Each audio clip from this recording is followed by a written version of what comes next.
sangat panjang. Republik kita didirikan oleh tokoh-tokoh yang telah menolak kolonialisme di seluruh dunia ini, terutamanya di Palestina. Tetapi dengan pidato Presiden Prabowo Subianto di sidang umum PBB, mungkin kita telah mulai mengkhianat salah satu sila Pancasila, kemanusiaan yang adil dan beradab. Di sidang umum PBB baru-baru ini, Presiden Prabowo Subianto menegaskan kembali dukungan Indonesia terhadap solusi dua negara. Namun, ada nada yang berbeda, sebuah pergeseran halus yang memicu kontroversi di dalam negeri. Presiden menyatakan, kita harus menjamin negara bagi Palestina, tetapi kita juga harus mengakui dan menjamin keamanan Israel. We must also respect and we must also guarantee the safety and security of Israel. Ia bahkan menutup pidato itu dengan sapaan Ibrani. Shalom. Bagi mayoritas masyarakat Indonesia, bangsa dengan populasi muslim terbesar di dunia, pernyataan ini terasa sebagai sebuah ketidaknyamanan moral. Mengapa? Karena sejak era Presiden Soekarno, sikap Indonesia adalah Indonesia akan melawan Israel selama Palestina belum merdeka. Sikap kita adalah solidaritas tanpa syarat terhadapnya tertindas.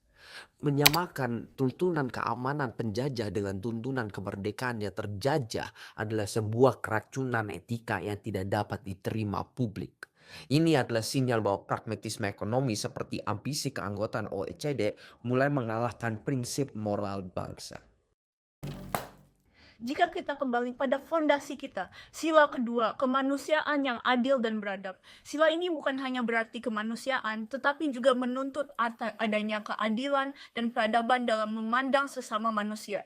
Dalam konteks konflik Palestina dan Israel, prinsip ini memberi kita arahan yang jelas.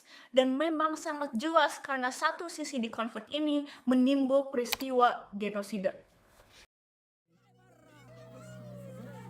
Jika kita ingin membedah kasus ini lebih dalam, pertama, kemanusiaan yang adil. Keadilan tidak berarti menyebabkan dua pihak yang situasinya tidak seimbang.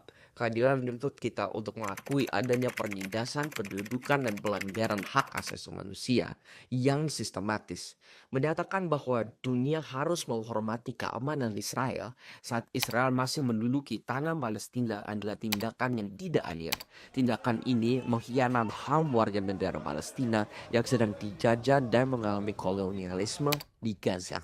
Itu sama saja dengan meminta seorang korban dan pelaku kejahatan untuk berdamai, tanpa terlebih dahulu mengembalikan hak-hak korban sepenuhnya.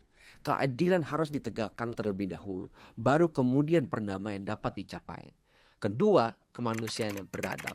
Diplomasi yang beradab tidak bisa berdiri di atas kepentingan ekonomi jangka pendek, apalagi sampai mengabaikan prinsip konstitusi kita untuk menghapuskan penjajahan di atas dunia. Sebagai warga negara Indonesia, kita memiliki kewajiban untuk memenuhi ideologi Pancasila. Dan jika pemerintahan kita mungkin melendes atau mengkhianat salah satu sila itu, kita tetap harus menjalani perjuangannya untuk dunia yang benar-benar beradab dan benar-benar adil untuk seluruh masyarakat di dalam bumi ini. Jika kita hanya berdiaman dan tidak mengambil tindakan, betapa kecil tindakannya, kita hanya menjadi aparat untuk penjajahan Palestina.